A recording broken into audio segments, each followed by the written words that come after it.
Brought to you by TechnoSpark 20 series smartphones.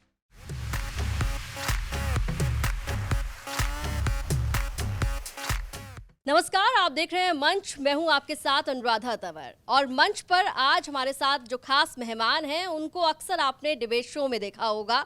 Debate show में जब वो जाती हैं तो अपने विरोधियों के छक्के छुड़ा देती हैं, कुछ इस तरह के उनके बयान रहते हैं।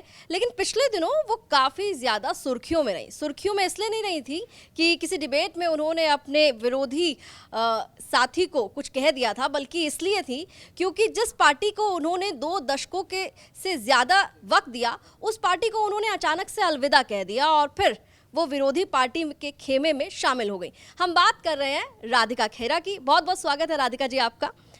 तो राधिका जी, आज आप मंच पर हमारे साथ जुड़ रही हैं और हम शुरू से शुरू करेंगे।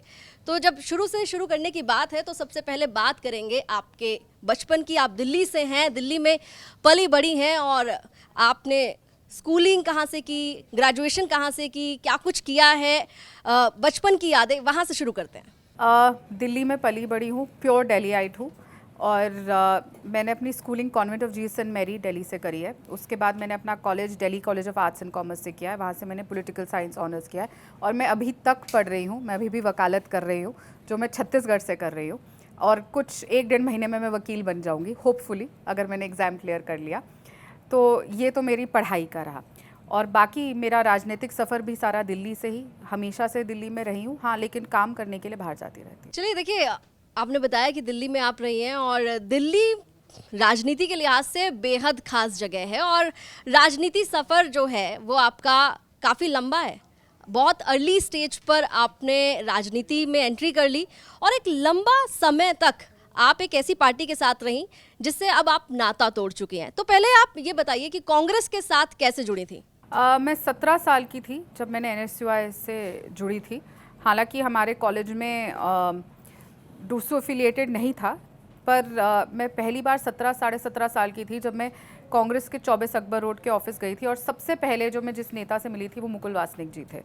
और इसे क्या कहे, वो जहाँ पे मैं खड़ी हुई थी, जो कमरा उनका था जो मैं देख रही थी, उस कमरे के बिल्कुल ऑपोजिट 7 साल से वो मेरा कमरा है वहाँ पे AICC में। तो जो मेरे को पहला कमरा अपना मिला AICC में, वो बिल्कुल वही था जहाँ पे मैं खड़े होकर पहली बार मुकुल वासनिक जी से मिली थी। और तभी उसके बाद मैं हालांकि पॉलिटिक्स में कभी आना नहीं चाहती थी, मैं लॉयर बनना चाहती थी और मैं बाहर जाना चाहती थी पढ़ने। लेकिन एक एग्ज़ाम मैंने मिस कर दिया, हाथ पैर ठंडे पड़ गए थे। वो ज़्यादा पढ़ने लिखने वाले बच्चे होते हैं ना, जो ज़्यादा पढ़ लेते हैं और फिर हाथ ठंडे पड़ जाते हैं जब लिख रहे होते हो। तो मैंने एक पेपर मिस किया था जिस वजह से मैंने पूरा ईयर रिपीट किया और तब मैं फिर राजनीति में आ गई। चलिए देखिए, कांग्रेस के साथ आपने 2 दशक से ज़्यादा काम किया है, कांग्रेस के साथ आप जुड़ी रही और कांग्रेस ने आपको ऐसा नहीं है कि मौके नहीं दिए, आपको चुनाव लड़ने के लिए टिकट भी दिया था। 2020 में विधानसभा चुनाव आपने लड़ा, काफ़ी अपॉर्चुनिटीज़ आपको मिली कांग्रेस में। क्या इस बात से आप इनकार करेंगी? बिल्कुल नहीं, मैंने जितनी मेहनत करी उसका मेहनत का फल मुझे बिल्कुल मिला। देखिए, ये कहना कि सिर्फ कांग्रेस ने मुझे दिया और मैंने कांग्रेस को नहीं दिया, ये गलत है। कोई भी हो, चाहे आप आज जिस चैनल में काम कर रही हैं, आप भी उतनी मेहनत करती है, इसलिए चैनल आपको मौका देता है। जो मेहनत करता है उसका फल मिलता है। तो ये कहना कि सिर्फ एक पार्टी आपको दे रही है या जैसे आपको सिर्फ चैनल दे रहा है, बराबर होता है। मतलब ताली कभी भी एक हाथ से नहीं बजती है, दोनों हाथों से बजती है। और 17 साल की उम्र से मैं इस पार्टी के साथ जुड़ी हूँ। मैंने अपने करियर की शुरुआत एक NSUI के बूथ सेक्रेटरी से करी थी, जो सबसे मुझे लगता है सबसे लोएस्ट पद होगा। और बहुत मेहनत से यहाँ तक पहुँची हूँ, तन मन धन से मैंने पार्टी के लिए सेवा करी है और हर तरीके से। अगर मेरी फैमिली मदद नहीं करती इसमें तो मैं नहीं कर पाती। चाहे उसके बाद मैं यूथ कांग्रेस में आई, उसके बाद में यूथ कांग्रेस के इलेक्शन जीत के आई, फिर मैं प्रदेश पे दिल्ली प्रदेश कांग्रेस कमेटी में सोशल मीडिया की चेयरपर्सन रही, फिर यूथ कांग्रेस में IYC की नेशनल सेक्रेटरी रही, सोशल मीडिया की हेड रही। और वो जैसे आप कहते हैं ना कि कांग्रेस पार्टी ने मुझे बहुत कुछ दिया, तो 1.5 साल कांग्रेस पार्टी के यूथ विंग का सोशल मीडिया मैंने अपने घर के पैसे से चलाया। पूरी जहाँ पे जो आप सब काम करते हैं, आप जानते हैं सोशल मीडिया चलाना कोई आसान काम नहीं है। आपको डिज़ाइनर चाहिए, कंटेंट राइटर चाहिए, आपको इंटरनेट चाहिए। उस कमरे में जो वो हमने वॉर रूम बनाया था, उसकी तार से लेकर एक एक तनख्वाह वो मैंने अपने घर से दी थी। और जिसका जो नतीजा था, जो यूथ कांग्रेस का उस समय सोशल मीडिया होता था, उसके पास में उसका रिकॉर्ड भी है मेरे पास, वो बीजेपी के मेन सोशल मीडिया से उसकी रीच बेहतर थी। तो वो भी मैंने किया। तो ऐसा नहीं है कि सिर्फ पार्टी ने मुझे दिया, पार्टी को भी मैंने दिया। पार्टी को मैंने अपने जीवन के 22 साल दिए। 17 साल की उम्र से मैंने कोई काम नहीं किया, मैंने सिर्फ राजनीति करी, मैं और कहीं जाके काम नहीं करी, मैंने और कोई काम नहीं किया। अपने जीवन का समय दिया, अपने घर से पैसा भी लगाया, खुद भी काम किया, अपना टाइम दिया, और पार्टी ने भी मुझे दिया। तो ये सिर्फ कहना कि सिर्फ पार्टी मुझे देती रही, ऐसा नहीं था। और पार्टी ने भी मुझे बहुत कुछ दिया जो मैंने मेहनत करी, इसीलिए शायद पार्टी दे भी रही थी, क्योंकि अगर मैं नहीं कर रही होती मेहनत तो पार्टी भी मुझे क्यों देती। आपको भी प्रमोशन तभी मिलेगा अगर आप उतना अपने चैनल के अंदर उतना काम करेंगी या उतना आप इम्पैक्ट देंगी। तो it is a both way thing. अच्छा, 5 मई को आपने त्यागपत्र दिया, आपने प्राथमिक सदस्यता से इस्तीफा दे दिया। 5 मई ये मैं जब आपका सोशल मीडिया देख रही थी, आपने वो ट्वीट जो है वो पिन किया हुआ है, अभी तक आपने वो पिन किया हुआ है, और अब आप बीजेपी की नेता बन चुके हैं। लेकिन मैं 5 मई वापस जाना चाहूँगी। 5 मई को पूरी कहानी क्या थी और क्या जहन में चल रहा था कि आपने सोचा कि 22 साल का जो आपका कांग्रेस के साथ का सफ़र था उस पर आप विराम लगाएंगी? पहली बात तो मैं अपने आप को बीजेपी का नेता नहीं, बीजेपी का कार्यकर्ता बताऊंगी, क्योंकि मैं बिना किसी शर्त, बिना किसी मांग के पार्टी से जुड़ी हूँ। जब मेरे परिवार ने, जिसको मैंने अपने जीवन का 22 साल दिया, जब उन्होंने मेरा हाथ छोड़ने का काम किया, तो मेरा हाथ थामने का जिस परिवार ने, रामलल्ला के इतने विशाल परिवार ने, मोदी जी के इतने बड़े परिवार ने मुझे अपने परिवार का हिस्सा बनाया, तो मैं अभी बतौर सिर्फ कार्यकर्ता हूँ और अभी बहुत लंबा समय मैं कार्यकर्ता के तौर पे काम करना चाहूँगी। मैंने अपना इस्तीफ़ा दिया बहुत भारी मन से, मैंने उसमें भी लिखा। देखिए, जब आप 22 साल अपने जब 17 साल की जो उम्र होती है वो आप अपनी आइडियोलॉजी बना रहे होते हैं, और जो उस समय आपके अंदर दिमाग में रह जाता है वो आगे जाके आपके फ्यूचर को भी डेवलप करता है। तो जिस तरीके से मैंने तब काम किया तो मेरे लिए आसान नहीं था। मैंने पार्टी को बहुत मौके दिए, क्योंकि मैं एक गुहार लगा रही थी न्याय की। अगर अपने 22 साल का करियर में लोगों की न्याय दिलाने की आवाज़ बन के आ रही हूँ और मैं लोगों को ये विश्वास दिलाती हूँ कांग्रेस पार्टी की प्रवक्ता होने के नाते कि 5 न्याय हम लेकर आए हैं, 5 न्याय देश को दिलाने की बात करते हैं, और जब मेरे साथ अन्याय होता है और मैं अपने न्याय के लिए नहीं खड़ी हो सकती तो मैं कैसे वो 5 न्याय किस हक से, किस नैतिकता से लेकर जा रही हूँ। जब मेरे साथ इतनी बड़ी घटना घटी तो मेरे 22 साल के परिवार ने मुझे चुप रहने को कहा।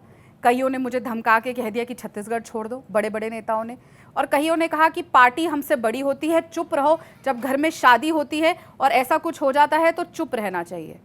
यही चीज़ें हैं। आप बात करते हैं महिला के सम्मान की, आप बात करते हैं आधी आबादी को उसका हक दिलाने की, आप बात करते हैं महिला न्याय की, पर जब घर लड़की हूँ लड़ सकती हूँ।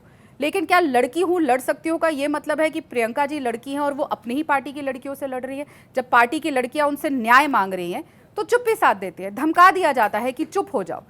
तो इसीलिए 5 दिन मैंने इंतज़ार किया कि शायद कोई एक्शन लिया जाएगा, शायद कोई शो कॉज नोटिस दिया जाएगा। एक कांग्रेस ऑफिस के अंदर जो हमारा मंदिर होता है, आपके लिए भी जहां आज आप बैठे हैं, आपका स्टूडियो, आपका चैनल ऑफिस आपका मंदिर है, उसी तरीके से छत्तीसगढ़ का, प्रदेश का कांग्रेस ऑफिस भी मेरे लिए मंदिर था, जहां पे मैं अपने आप को सबसे सुरक्षित महसूस करती हूँ। लेकिन अगर वहां पे मेरे साथ अभद्रता होगी, गाली दी जाएगी, अपना घर बार छोड़ के कांग्रेस की सेवा करने गए हैं और वहाँ पे गाली दी जाएगी और 3 आदमी अंदर से कमरा बंद कर लेंगे, और जब मैं उसके बाद न्याय मांगूंगी और कोई एक्शन नहीं लिया जाएगा। 5 दिन आज तक किसी ने भी, ना मुझे ना उस आदमी को, शो कॉज नोटिस नहीं दिया। अगर एट वर्क प्लेस आप बताइए, महिलाएं, अगर आपके यहाँ पे कभी कोई ऐसी चीज़ हो जाए तो सबसे पहला काम होगा कि चैनल दोनों लोगों को एक शो कॉज नोटिस भेजेगा और दोनों को ऑफ एयर कर दिया जाएगा, या जो रिस्पॉन्सिबिलिटी पे है उससे हटा दिया जाएगा। मैं अपनी नैतिक जिम्मेदारी लेकर उस ऑफिस में वापस नहीं गई, इंतजार करती रही न्याय होगा। लेकिन वो आदमी रोज कांग्रेस के मंच पे बैठ के बड़े नेताओं के साथ प्रेस कॉन्फ्रेंस करता था, दिल्ली से आए नेताओं के साथ करता था, उसको वो मंच दिया जाता था लगातार मेरे बारे में टिप्पणियां करने का, मेरा कैरेक्टर असैसिनेट करने का, मीडिया से वो बात करता था। मैंने 5 दिन, जब तक मैंने पार्टी से इस्तीफा नहीं दिया था, मैंने एक बार भी मीडिया से बात नहीं करी। लेकिन वो आदमी लगातार मेरे कैरेक्टर से लेकर मेरे फैमिली तक गया। मैं तब भी चुप रही, इंतजार करती रही, प्रेशर डाला पार्टी पे कि मैं इस्तीफा दे दूंगी, आप प्लीज कुछ करिए।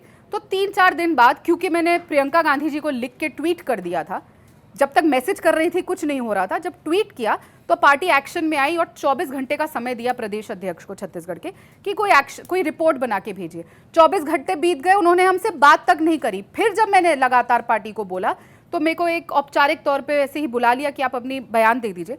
मैंने प्रदेश अध्यक्ष को अपना बयान लिखित में देने की बात करी, उन्होंने लिखित में बयान लेने से मना कर दिया। मुझे नहीं पता उन्होंने क्या कहा क्या नहीं, पर मुझे ये बोल दिया गया आप मीडिया से बात नहीं करेंगे। मैंने नहीं करी, लेकिन वो आदमी सुशील आनंद शुक्ला वो लगातार उसके बाद भी मीडिया से बात करता रहा। मीडिया को मैंने 5 दिन तक कुछ नहीं बताया। 5 दिन तक मीडिया के पास जो खबर थी वो सुशील आनंद शुक्ला और उसके टीममेट्स की वजह से थी। पार्टी का मजाक घर के अंदर से बाहर ले जाने का काम सिर्फ एक आदमी ने किया। मेरा वीडियो किसने बनाया मैं आज तक ढूंढ रही हूँ। किसी ने मेरा रोता हुआ वीडियो बना दिया, वरना आप सोचिए एक 40 साल की महिला का रोता हुआ वीडियो जब पब्लिक में जा रहा है क्या इंप्रेशन छूट रहा होगा।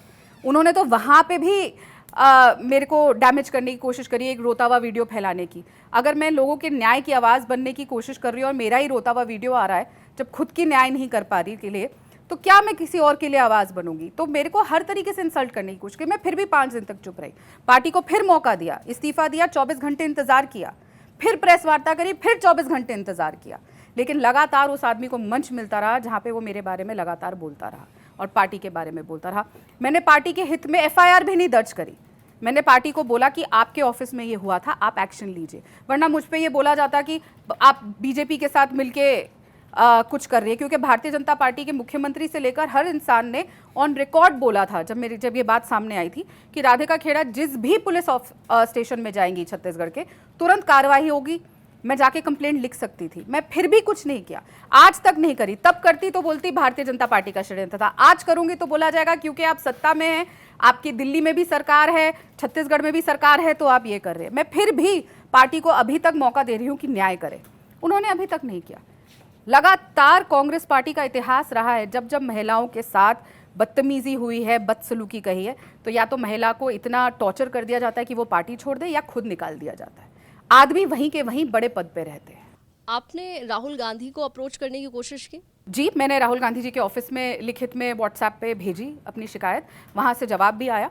मुझे बोला गया कि जयराम रमेश जी से बात करिए, और मैंने वही किया। मैंने जयराम रमेश जी को भी कहा। वहाँ के सबसे पहले मैंने अपनी सबसे पहली कंप्लेंट, जब ये सब कुछ हुआ, सचिन पायलट जी को सबसे पहला कॉल किया। अगला कॉल वहीं से किया था मैंने छत्तीसगढ़ पे। अगला कॉल मैंने जयराम रमेश जी, पवन खेड़ा जी, प्रदेश के पूर्व मुख्यमंत्री भूपेश बघेल जी, जिनका वो आदमी था जिसने बदतमीजी करी, प्रदेश अध्यक्ष दीपक बैद जी, भूपेश बघेल के जो सब सलाहकार और सब कुछ हैंडल करते हैं विनोद वर्मा जी, उनको भी किया, सबको किया। उसके बाद मैंने उसी दिन रात को लिखित में राहुल गांधी जी के ऑफिस में सभी को ये भेजा, प्रियंका गांधी जी के ऑफिस में भेजा। जो तरीका है, क्योंकि हम उनसे तो डायरेक्ट बात नहीं कर सकते, हमें उनके PA को ही मैसेज करना होता है और उन्हीं से बात करनी होती है। मैंने हर ऑफिस में भेजा, मैंने जयराम रमेश जी को भेजा, मैंने पवन खेड़ा जी को भेजा। और मैं बहुत जिम्मेदारी से ये बात कह रही हूँ कि पूरी कांग्रेस पार्टी में किसी की भी रीढ़ की हड्डी नहीं है कि वो एक महिला की आवाज़ बन सके, सिवाय एक आदमी के, पवन खेड़ा जी, जिन्होंने लगातार मुझसे बात करने की कोशिश करी। मेरी तबीयत भी खराब हुई थी, मेरा BPM 154 पे चला गया था, अभी भी है, मतलब 1 घंटे बाद भी, दवाई के बाद भी वो 148 पे था, और ट्रैक रिकॉर्ड सारा iWatch पे रहता है, मैं आपको दिखाऊंगी। तब भी वो मुझे फ़ोन करते रहे लगातार कि मेरी तबीयत ठीक है कि नहीं। और जब वो रायपुर आए, मुझसे मिल के गए, लेकिन उस आदमी के भी हाथ बंधे हुए थे, वो न्याय मुझे दे नहीं सकते थे। तो जो वो कर सकते थे, मेरा हालचाल पूछना और ये उम्मीद मेरे को दिलवाना कि न्याय होगा, और जिसका मैं इंतज़ार करते करते 5 दिन इंतज़ार रही। तो राहुल गांधी जी और सब ने वो पढ़ा, और उसके बाद देखिए मैंने ट्विटर पे भी डाला, जब 2 दिन कुछ जवाब नहीं आया, तो प्रियंका गांधी जी छत्तीसगढ़ आ रही थी, शायद कोरबा जा रही थी, तो मैंने ट्वीट भी करा। अब उस समय तो मैं उन 200 कुछ लोगों में से थी जिसको प्रियंका गांधी जी फॉलो करती थी, तो ये कहना कि मैसेज नहीं मिला, शायद सोशल मीडिया पे ही देख लेंगी, हर मीडिया चैनल ने वो ट्वीट चलाया था, तब भी जवाब नहीं आया। मैंने गुहार लगाई, आप छत्तीसगढ़ आ रही है, थोड़ा न्याय कर दीजिए, तब भी जवाब नहीं आया। लेकिन हाँ, जिस दिन मैंने इस्तीफा दिया, उस दिन प्रियंका गांधी जी ने मुझे अनफॉलो ज़रूर कर दिया। तो न्याय देने का ये तरीका था, लड़की जब न्याय मांगेगी तो उसको अनफॉलो कर दो, लड़ाई आपने घर की लड़की से ही करनी है। अच्छा राधिका जी, आप महिलाओं के न्याय का मुद्दा उठा रही हैं और आप खुद ये कह रही हैं कि आपके साथ अन्याय हुआ और आपने इसी के चलते कांग्रेस छोड़ी। आपके कुछ ट्वीट्स मैंने देखे हैं सोशल मीडिया पे मणिपुर को लेकर। आप आज भारतीय जनता पार्टी ज्वाइन कर चुकी हैं, मणिपुर को लेकर क्या कहेंगी? क्योंकि वहाँ पर तो महिलाओं के साथ जो कुछ हुआ, और बीजेपी की सरकार है केंद्र में भी मणिपुर में भी, उस पर तो बड़ा बोलती थी आप। मैं आज भी बोल रही हूँ, जब जब अन्याय होता है मैं बोलती हूँ, और आज भी कांग्रेस पार्टी बोल रही है। आज कांग्रेस पार्टी की हर महिला नेता को स्वाति मालीवाल पे बहुत दुख फील हो रहा है कि उसके साथ ये हो गया, हर आके बोल रहा है। लेकिन जब खुद की बहन, खुद की साथी राधिका खेड़ा के साथ अन्याय हुआ, तो एक भी महिला प्रवक्ता या महिला कांग्रेस की अध्यक्ष या वो सुप्रिया श्रीनेट सामने नहीं आई। सुप्रिया श्रीनेट ने मेरे खिलाफ बयान भी दिया, जब न्याय मांग रही थी तब नहीं बोली। तो ये जो हमें सिखाया जाता है ना एज अ प्रवक्ता, प्रवक्ता क्या होता है, अपने पार्टी का वकील होता है। डेली स्ट्रैटेजी दी जाती है और जैसे आप लोगों को भी बताया जाता है आज चैनल का ये एजेंडा रहेगा, तो पार्टी प्रवक्ता का एजेंडा रहता है। बोला जाएगा आज आपने संदेश खाली पे नहीं बोलना है, आज आपने सिर्फ बोलना है लगातार मणिपुर के ऊपर, आज आपने हर डिबेट को कर्नाटक पे लेकर जाना है। लेकिन जब घर की बेटी पे होता है तब नहीं बोले। और आप देखिए ना कर्नाटक में भी जो हुआ, फॉर एग्जाम्पल उस आदमी को उनकी पार्टी ने निकाल दिया, प्रधानमंत्री जी ने भी उसका संज्ञान लिया, सब ले रहे हैं और लगातार कर रहे हैं। अलग तरीके से न्याय दिया जाएगा, वहाँ पे कार्रवाई होगी, कानूनी कार्रवाई से किया जाएगा। लेकिन आप चुप्पी, जब आप मुझे बोलते हैं, आप 5 न्याय की बात कर रहे हैं, मेरी पार्टी जब बात कर रही है, और मैं कहीं पे भी मैंने अपना कोई ट्वीट डिलीट नहीं किया है। और मैं आपको बताऊं, जब ये घटना मेरे साथ हुई 6 बजे का समय था, 6:01 6:02 का समय था, उसके 5 मिनट पहले ही मैंने बहुत बड़े बयान दिए थे भारतीय जनता पार्टी के खिलाफ। शायद मुझसे ज़्यादा क्रिटिकली बार बार भारतीय जनता पार्टी के खिलाफ बोलने वाला इतना ज़ोर शोर से शायद कम ही लोग थे कांग्रेस में। लेकिन फिर भी मैं अगर आई हूँ यहाँ पे, तो ये पार्टी को भी सोचने की ज़रूरत है कि 22 साल और जो लगातार इतना क्रिटिकल रहा है भारतीय जनता पार्टी के बारे में। और सोचिए, मेरे लास्ट ट्वीट जो बीजेपी के खिलाफ था वो जेपी नड्डा जी के खिलाफ था, और मैंने उनको बोला भी जिस दिन मैंने ज्वाइन किया कि सर मेरा आखिरी ट्वीट जो रहा है, और मैंने कहीं से कुछ डिलीट नहीं किया क्योंकि मेरे पास कुछ छुपाने को नहीं है। मैं जो कांग्रेस पार्टी बात करती है, जिस आइडियोलॉजी की बात करती है कि हम हिंदू धर्म के खिलाफ नहीं हैं, आज मुझे न्याय नहीं मिला क्योंकि उनको उस दिन से प्रॉब्लम थी कि मैं राम मंदिर होके आई, तब भी मुझे बार बार टोका गया था, डांटा गया था। तो आप सिर्फ इसी वजह से, क्योंकि मैं पार्टी लाइन को फॉलो नहीं कर रही थी, अपने धर्म को फॉलो कर रही थी और देश की सेक्युलरिज्म की लाइन को फॉलो कर रही थी, तो आज आप मुझे न्याय नहीं देंगे। तो इसका मतलब ये थोड़ी है कि मैं अपनी आवाज़ उठानी बंद कर दूँ। मैं लगातार उठाऊंगी। ये नहीं है कि अगर बीजेपी में आ गई हूँ तो मैं कुछ नहीं बोलूँगी। मैं मेरी आइडियोलॉजी क्लियर है। मेरी आइडियोलॉजी ये है कि देश में अन्याय के खिलाफ मैंने बोलना है और वो मैं करती रहूँगी। राधिका जी, जब इस राजधानी में भी एक आंदोलन हुआ था महिला पहलवानों का, और बीजेपी के सांसद ब्रजभूषण शरण सिंह के खिलाफ वही मुहिम थी और उसमें भी पार्टी ने कोई बड़ा एक्शन नहीं लिया था, उस पर भी आपने कोई ट्वीट किया था, उसकी कोई लाइन थी और उस लाइन पर आप कायम हैं आज भी? बिल्कुल, मैंने तब भी ट्वीट किया था और मैंने उसके ट्वीट्स आज भी नहीं हटाए। देखिए, तीर कमान होता है ना, तो एक बार एरो निकल जाती है बो से, वो वापस नहीं हो सकती, और जो शब्द आपने बोल दिए वो वापस नहीं हो सकते। तो मैंने बोला है और मैं बिल्कुल कायम हूँ। और आपने देखा भी, बृजभूषण शरण सिंह को टिकट नहीं दी गई, और कोर्ट में जब वो केस चला गया है, जो भी हो रहा है, कार्रवाई हो रही है, कार्रवाई उस पर हो रही है और निष्पक्ष कार्रवाई हो रही है, पर इंतजार करना पड़ता है। जैसे मेरे केस में हुआ, वहाँ पर तो कार्रवाई नहीं शुरू करी गई। अगर वो कार्रवाई शुरू कर देते तो मैं इंतजार करती, पर कार्रवाई तो करिए। यहाँ पे पुलिस ने केस रजिस्टर किया, कार्रवाई होनी शुरू हो गई। और लगातार आप मुझे बताइए कि सिर्फ मीडिया अटेंशन ग्रैब करने के लिए कांग्रेस ने स्टेटमेंट्स दिए, कितना साथ खड़े हुए पहलवानों के। आप महिला न्याय और आप लड़की हूँ, लड़ सकती हूँ, कह रहे हैं, पर सिर्फ कुछ फोटो शॉट्स के लिए चले गए थे सब वहाँ पे। रोज क्यों नहीं वहाँ पे कांग्रेस के नेता बैठे, क्यों नहीं साथ दिया? सिर्फ आपको पॉलिटिकल माइलेज लेनी थी और आपको हर डिबेट वहाँ पे लेकर जानी थी। तो आप पहले अपना घर में ध्यान दीजिए, फिर बाहर के न्याय की बात करें। और रही बात, फिर मैं बोल रही हूँ, मैं अपनी हर बात पे कायम रहूंगी, इसीलिए मेरे ट्वीट्स आज भी वहाँ हैं। मैं चाहती तो मैं सारे ट्वीट्स डिलीट कर देती, कितना सेकंड, 1 सेकंड लगता है ट्विटर पे डिलीट ऑल कर दो, सब उड़ जाता। पर मैं कायम हूँ। अगर मैंने कोई बात उठाई है तो वो मैंने उठाई थी। ये आपने एक खबर बताई है कि ब्रजभूषण शरण सिंह का टिकट काटा गया और उसकी वजह ये थी कि महिला पहलवानों ने उन पर आरोप लगे थे। पार्टी ने शायद कभी ऐसा कोई एक्सेप्टेंस दिया नहीं। आपने जो एफआईआर वाली बात कही कि आपने पहले इसलिए नहीं किया क्योंकि आरोप लग जाते कि आप बीजेपी के इशारे पे काम कर रहे हैं, बाद में नहीं किया कि बीजेपी की सरकार है इसलिए आपने कर दिया। लेकिन महिला पहलवान तो इंसाफ के लिए लड़ी ना, आगे बढ़ी, उन्होंने एफआईआर कराई, अब जाके मामला कोर्ट में गया है, और उसके बाद एक साइड इफेक्ट ये हुआ कि पॉलिटिकली ब्रजभूषण शरण सिंह को टिकट नहीं दिया गया। तो आपने पार्टी के फोरम में अपनी बात कही, लेकिन मामला जब महिला का था तो आपको जाना चाहिए था पुलिस के पास, कोर्ट के पास, शायद बेटर इंसाफ होता आपके साथ।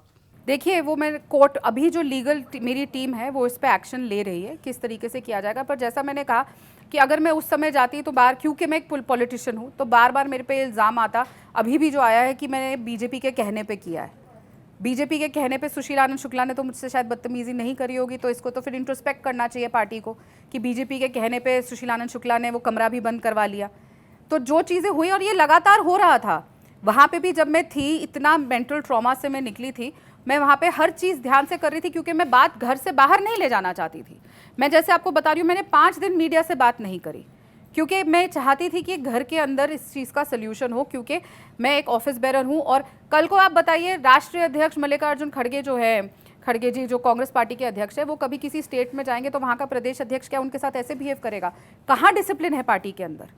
पार्टी को जब अपने इंटरनल घर की मैटर है, जो मेरे को बार बार बोला जा रहा था कि घर की बात है, घर में रखो, तो मैं घर में ही तो रख रही थी। अब पार्टी के कहने पे घर पे रखो तो मुझ पे सवाल उठ रहे हैं। मैं अगर बाहर ले जाती तो आप मुझे सवाल, आप ही मुझसे पूछ रहे होते और मुझे बोलते कि आपने तो बीजेपी के कहने पे ये करा होगा, क्योंकि बीजेपी तो ओपन छूट दे रही थी, आइए एफआईआर करते हैं। तो मैं तो दोनों तरफ से फंसी। एंड रिजल्ट क्या है कि महिला को न्याय नहीं मिला। वॉक द टॉक की जो बात हो रही है, जो पार्टी बार बार महिला न्याय, 5 न्याय में से एक न्याय महिला न्याय, लड़की हूं लड़ सकती हूं, और लगातार देखिए प्रियंका चतुर्वेदी को, देखिए क्या हुआ उनके साथ, उनको पार्टी छोड़नी पड़ी। अर्चना गौतम, लड़की हूं लड़ सकती हूं की ब्रांड एम्बेसडर, और प्रियंका गांधी जी उसकी रैली में भी गई, उसको टिकट भी दी। जब छत्तीसगढ़ आती है, उसके साथ प्रियंका गांधी जी के लोग बदतमीजी करते हैं। 24 अकबर रोड में एक हमारा मेन मंदिर, हेड टेम्पल, वहां पे उसको पीटा जाता है। अंकिता दत्ता 2 साल तक लड़ाई लड़ती रही पार्टी के अंदर, आखिर में क्या हुआ? श्रीनिवास बीवी आज भी यूथ कांग्रेस के राष्ट्रीय अध्यक्ष है और उस लड़की को निकाल दिया गया। या तो लड़कियों को ऐसा, और बहुत सारे केसेस हुए।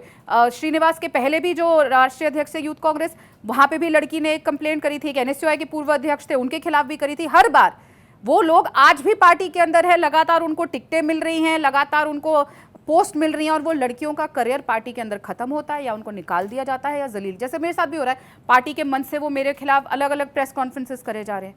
महिला को न्याय क्यों नहीं दिया जाता? सवाल यह है कि पार्टी से तो लड़ाई लड़ेंगे ना। आप जब बात करते हैं इतनी सारी, तो party is not walking the talk.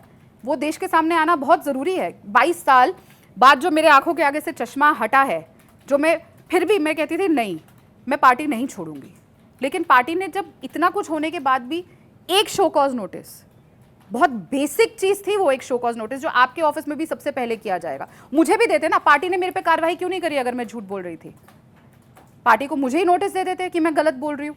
आज तक मुझे बताइए किसी पार्टी के एक भी ऑफिशियल स्टेटमेंट आया हो कि मैंने गलत बोला है, कि मेरे साथ ऐसा हुआ है? क्यों नहीं बोल रही पार्टी? क्योंकि वो जानते हैं कि वहां पे क्या हुआ है। इस विवाद से थोड़ा सा आगे बढ़ के अगर चुनाव और राजनीतिक हालात पर अगर बातचीत करें, तो आपने जो 2 आरोप जो लगाए हैं, उसमें 2 बड़े नाम जो हैं वो प्रियंका गांधी और सचिन पायलट, जो आमतौर पर निर्विवाद पॉलिटिशियन माने जाते हैं कांग्रेस के भीतर भी, और बीजेपी के भी निशाने पर कम से कम अभी तक तो नहीं हैं। तो प्रियंका गांधी ने जिस तरह से पार्टी में अपनी भूमिका बनाई है और जिस तरह से पार्टी के लिए वो प्रचार कर रही हैं, तो प्रियंका गांधी की पॉलिटिक्स को आप किस तरह से देखती हैं? मैं ये सवाल पूछते समय आपसे ये कहूँगा कि इस मामले से आगे देख के एक बड़ी पिक्चर में आपका कमेंट चाहिए होगा। देखिए, लगातार सिर्फ मेरा मामला नहीं है, जैसे मैंने कहा प्रियंका गांधी जी यूपी की प्रभारी थी। अर्चना गौतम को टिकट उन्होंने ही दी थी, उन्हीं की टीम ने उसके साथ बदतमीजी करी छत्तीसगढ़ में, उन्हीं की टीम ने उनको एआईसीसी 24 अकबर रोड में भी पीटा। तो जब आप बात कर रहे हैं और लगातार ये देखते आए हैं, कितने लोग उत्तर प्रदेश से जो जुड़े हुए थे, बड़े बड़े नेता राष्ट्रीय स्तर के, जितिन प्रसाद जी हो, आरपीएन सिंह जी हो, सबने पार्टी छोड़ी। और ये उस समय हुआ जब वहाँ प्रियंका चतुर्वेदी जी भी तब छोड़ के गई, जब प्रियंका गांधी जी उत्तर प्रदेश की प्रभारी थी, जब उनका फोरफ्रंट था, और तब भी उत्तर प्रदेश की केस था प्रियंका चतुर्वेदी जी का भी। लगातार पार्टी के नेता, उनकी टीम के लोग, उनके साथ काम करने वाले लोग पार्टी छोड़ के गए। लगातार वो उन लोगों को भी प्रोटेक्ट करती आई। तो हम हर पर्सपेक्टिव देखेंगे। और देखिए, कांग्रेस की सबसे बुरी स्थिति अगर उत्तर प्रदेश में हुई है तो वो प्रियंका गांधी जी जब महासचिव बनी तब हुई। इतने कम सीट्स कभी नहीं आई। फिर भी वो लगातार, जिस तरीके से हमने देखा कि उनके लोगों ने कैसे मीडिया को भी पीटा, ये तो सबके सामने है। प्रियंका गांधी के जो मेन ओएसडी कह लें या पीए कह लें, संदीप सिंह, उन्होंने मीडिया के साथ भी बदतमीजी करी थी। तो लगातार जिस तरीके से उनका रवैया रहा है, देखिए आप अपनी हर कमी को लगातार मीडिया पे डालते रहे कि गोदी मीडिया है, मीडिया ये नहीं कर रही। और ग्राउंड पे क्या किया मुझे बताइए। प्रियंका गांधी जी ने कितने आंदोलन करे पिछले 10 साल में? बोलती है कि देश में महंगाई है, देश में बेरोजगारी है, कितने आंदोलन करे? एक आंदोलन किया था, पूरे कांग्रेस ने किया था, जब राहुल गांधी जी को, मैं उसमें बिल्कुल शामिल नहीं हुई थी, जब राहुल गांधी जी को ईडी ने पूछताछ के लिए बुलाया तो सारे नेता बसों में भर भर के आ गए, आग लगा दी टायरों पे। ऐसा आक्रोश क्यों नहीं था अगर देश में बेरोजगारी है और देश में महिला सुरक्षित नहीं है, पहलवानों के लिए क्यों नहीं आए सड़कों पे? लगातार बोलते हैं, बीजेपी पे आरोप लगाते थे कि बीजेपी पहले महंगाई पे आंदोलन करती थी। कांग्रेस ने क्या किया 10 साल में? तो अगर वो काम करना चाहते या कुछ करना चाहते फिर बोल देंगे देखो मीडिया हमें स्पेस नहीं दे रही। मीडिया पे इल्जाम लगाएंगे, हम लोगों पे इल्जाम लगाएंगे कि आप भारतीय जनता पार्टी के इशारे पे ये कर रहे हैं, पर खुद उन्होंने क्या किया बतौर, आपको मैं बता दिया यूपी में हारा। और रही बात सचिन पायलट जी की, आप कहते हैं कि वो बिल्कुल ही साफ इमेज है, उन्होंने किस तरीके के साथ पार्टी के साथ क्या किया था जयपुर में, पूरा देश नहीं पूरे विश्व ने देखा था।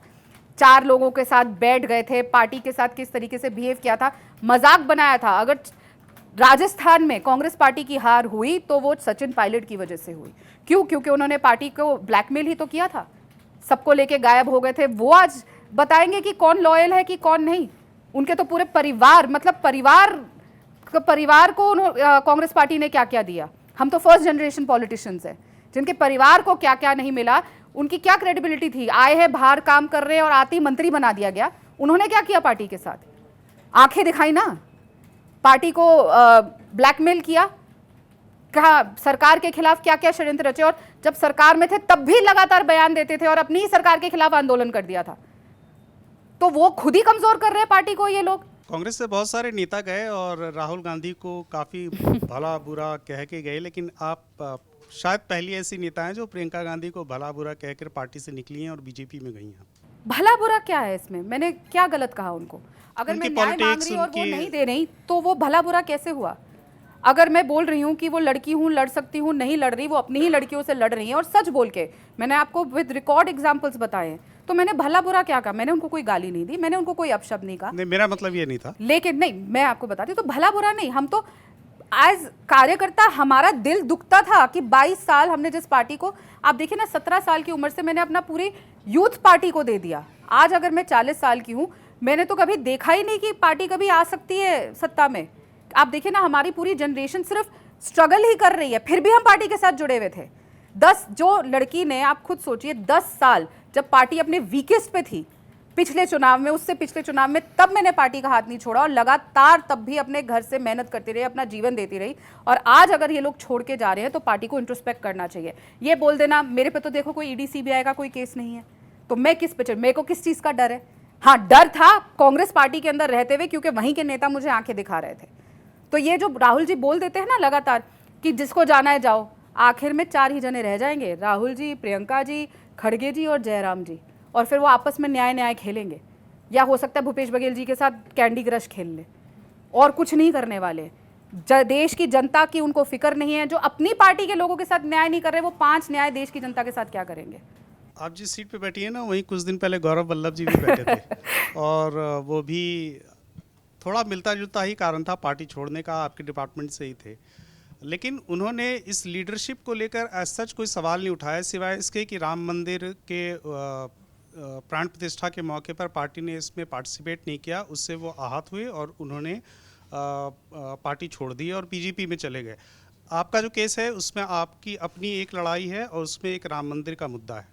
देखिए, गौरव वल्लभ जी के साथ मैंने काम किया, वो हमारे डिपार्टमेंट प्रवक्ता रहे हैं, मैं मीडिया कोऑर्डिनेटर रही हूँ, लेकिन वो 5 साढ़े 5 साल पहले ही पार्टी में आए थे। मैंने 22 साल इस पार्टी को दिए, जो जितना करीबी से मैंने पार्टी को देखा है शायद गौरव वल्लभ जी ने नहीं देखा, तो उनका अलग एक्सपीरियंस है।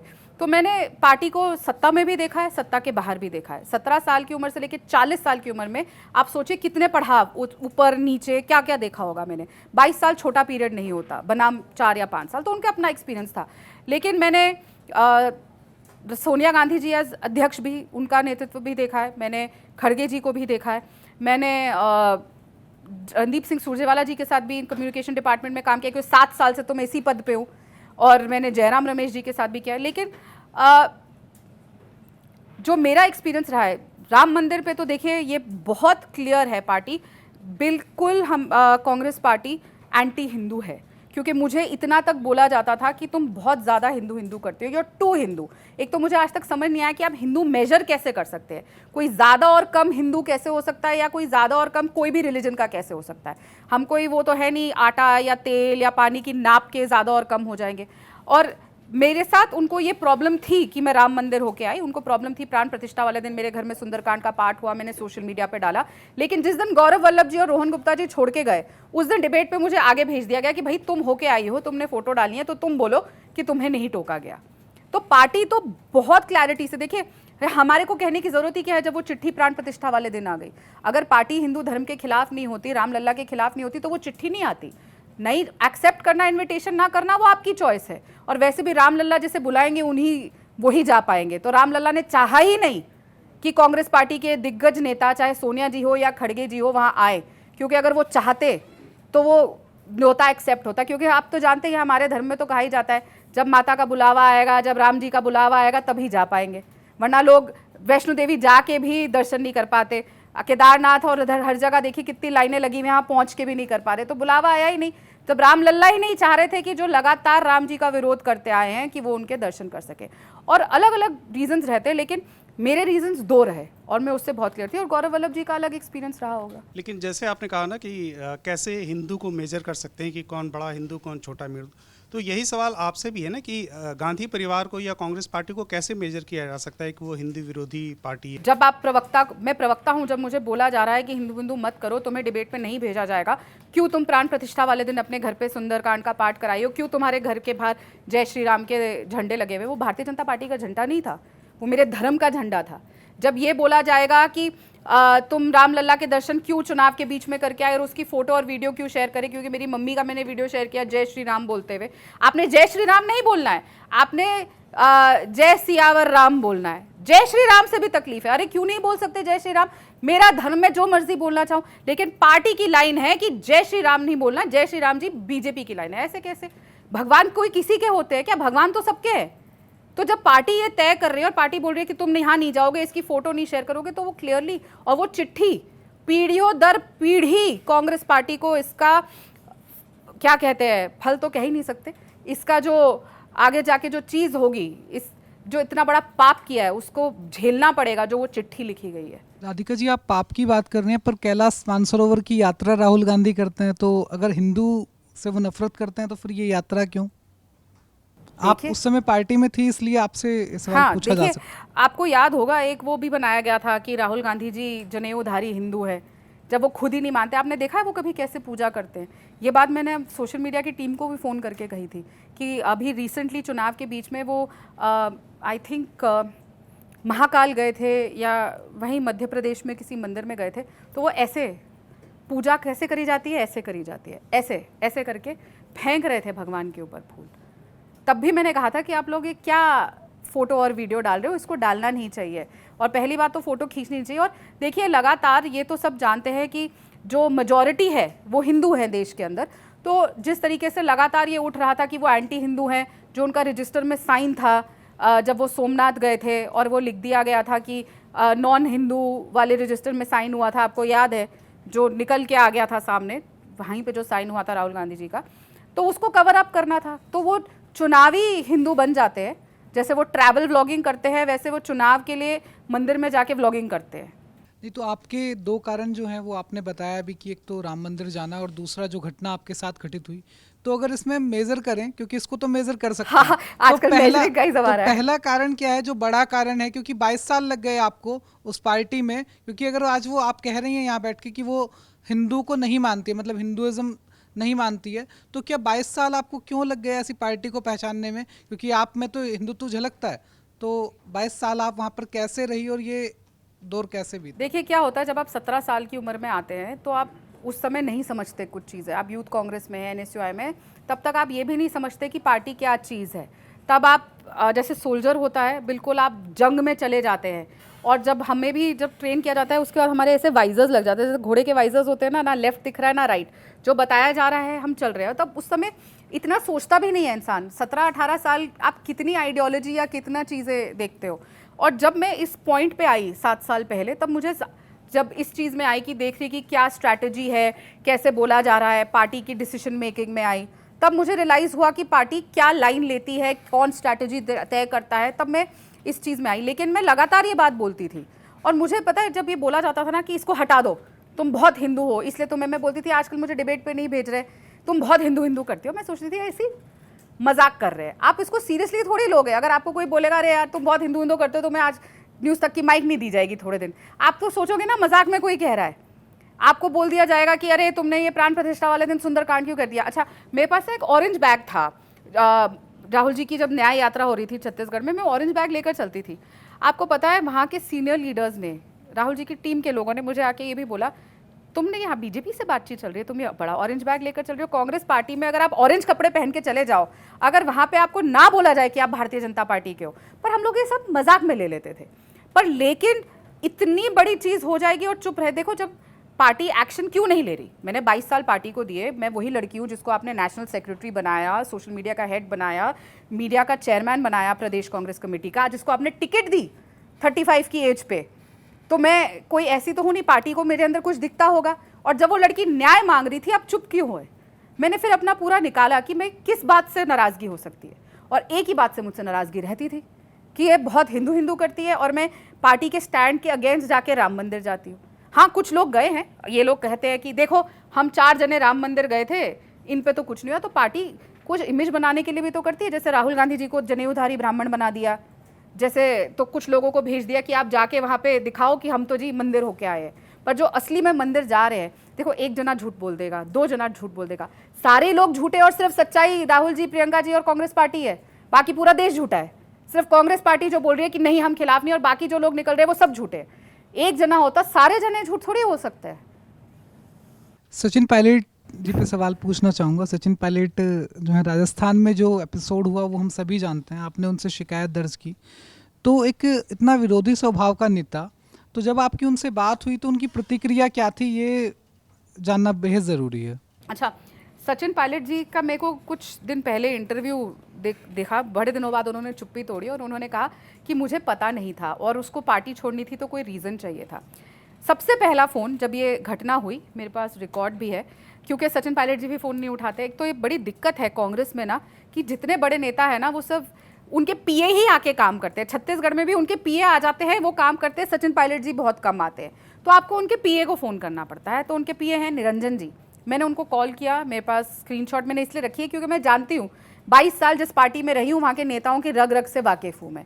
तो मैंने वो स्क्रीनशॉट लेके रख लिया। मैंने निरंजन जी को कॉल किया, निरंजन जी, और रोते हुए कि मेरे साथ ऐसे ऐसे हुआ है। और अच्छा, सचिन पायलट जी को मैं लगातार शिकायत लगाती आई हूँ, ये पहली बार शिकायत नहीं है। यात्रा के दौरान भी मैंने बताया था कि किस तरीके से उसी आदमी ने मुझे शराब ऑफर करी थी। उस समय भी मैंने बताया था कि ये काम नहीं कर रहा। यात्रा में प्रेस कॉन्फ्रेंस होती थी, as a media chairman Sushil Anand Shukla की ये जिम्मेदारी थी कि माइक लगाई जाए। कैन यू इमेजिन कि पूरी यात्रा में 3 प्रेस कॉन्फ्रेंस हुई और तीनों में माइक नहीं थी। बिना माइक के कभी आपने प्रेस कॉन्फ्रेंस देखी है? वो ऐसे काम करता। तो मैं लगातार बताती थी कि वो पार्टी के खिलाफ काम कर रहा है, और लगातार ये भी बताती थी कि वो बदतमीज से बात करता है। और ये घटना होने के हफ्ते भर पहले भी मैंने उनको बताया था, वहीं प्रदेश ऑफिस में खड़े होके। तो उस दिन जब मैंने निरंजन जी को कॉल किया, मैंने ऐसे ऐसे बताया ये सब हुआ है, तो निरंजन जी ने मुझे बोला कि आप साहब से बात तो नहीं कर सकते क्योंकि हम सरगुजा जा रहे हैं गाड़ी में।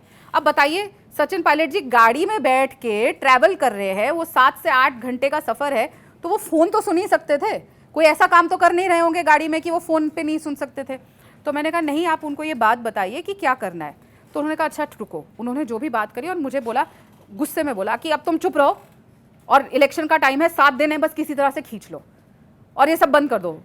मैं तो उस भाव में बोल नहीं सकती, वो आदमी की आवाज़ थी और जिस गुस्से में थे, और बोला कि बिल्कुल चुप कर जाओ और तुमने ये सब बंद कर दो और 7 दिन बस खींच लो। तो ये एटीट्यूड था। उसके बाद भी जब इतनी बड़ी घटना हो गई, वो प्रभारी महासचिव हैं, एक फ़ोन नहीं आया उनके यहाँ से कि मुझसे पूछ लें। अगर कोई लड़की कंप्लेंट कर रही है और अगर वो कहते हैं कि उनको नहीं पता, तो उनको बतौर प्रभारी महासचिव तुरंत इस्तीफा दे देना चाहिए कि जिस प्रदेश के वो प्रभारी है उस प्रदेश में इतनी बड़ी घटना घट गई, पूरे देश में पता चल गई, लेकिन उनको नहीं पता, तो वो क्या कर रहे हैं? इस्तीफा दें।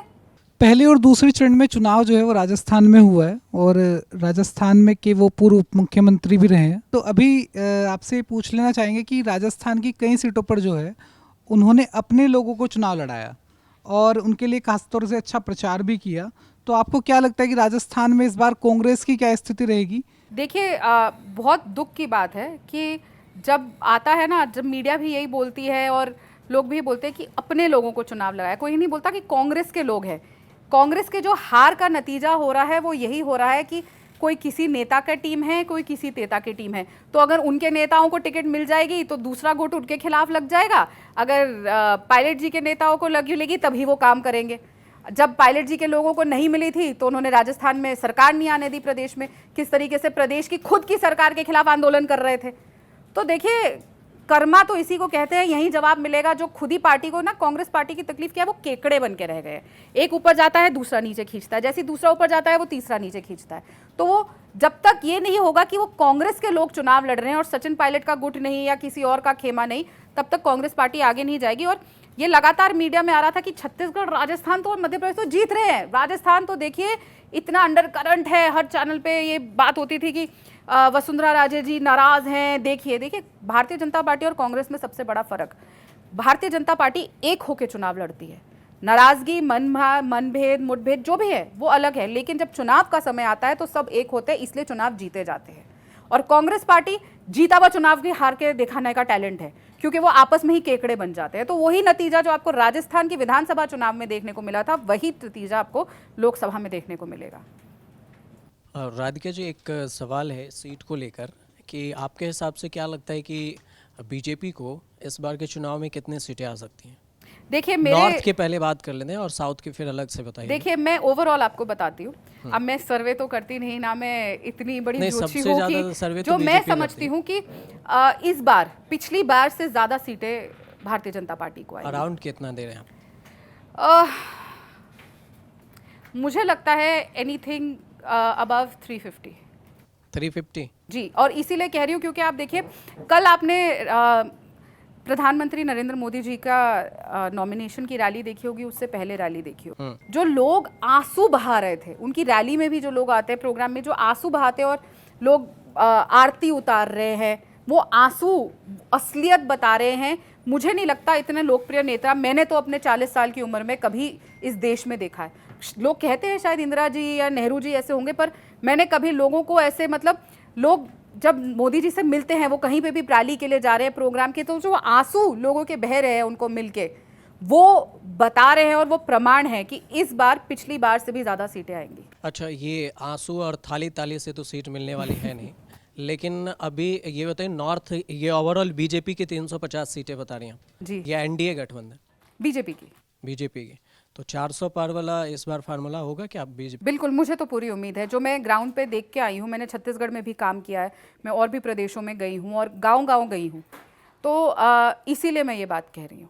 मैं हवाई बात नहीं करती और मैं बिल्कुल बिना डरे बात कहती हूँ। जब मैं कांग्रेस के साथ थी तब भी मैं बहुत बिना डरे क्रिटिसाइज़ करती थी सरकार को। आज भी मैंने जो बातें बोली हैं, जैसे मैं अपनी हर बात पे कायम हूँ, वो उस पर बदलूंगी नहीं।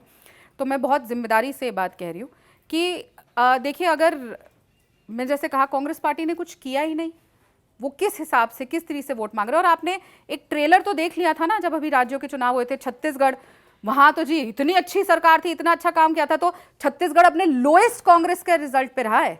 तेलंगाना के भी तो वो था, तेलंगाना में आई है क्योंकि वहाँ पे main fight Bharatiya Janata party अभी इतनी आगे नहीं थी, पर आप देखिएगा इस बार कि लोकसभा में उसका भी आपको नतीजे में चेंज दिखेगा। नहीं, ऐसा क्यों लगता है कि जहाँ पे बीजेपी ना जीते वहाँ पे मेन फाइट में नहीं रहती है, और जहाँ जीत जाती है वहाँ पे आपने देखा कांग्रेस ने काम नहीं किया? ये बीजेपी ऐसा, जैसे तेलंगाना में अगर नहीं जीती तो आप कह रहे हैं मेन फाइट में नहीं थी, बीआरएस को टारगेट किया गया, और अगर राजस्थान जीत गए, छत्तीसगढ़ जीत गए, तो कह रहे हैं बीजेपी की डायरेक्ट फाइट थी कांग्रेस से।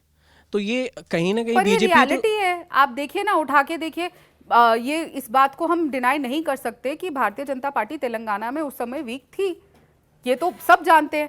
Fight was between TRS and the Congress, but जहाँ और ये बात देखिए, बीजेपी वो पार्टी है जिसने 2 से लेकर यहाँ तक का सफर तय किया है। 54 ईयर्स देश में राज नहीं किया है, और ना उसमें वो परिवार से चल रही है कि पीढ़ी दर पीढ़ी वही लोग आते जा रहे हैं, वही लोग। 54 ईयर्स जिस पार्टी ने देश में राज किया, आज उसकी हालत देखिए, और जो पार्टी 2 सीटों से यहाँ तक का सफर तय कर रही है और लगातार बढ़ती जा रही है और अपना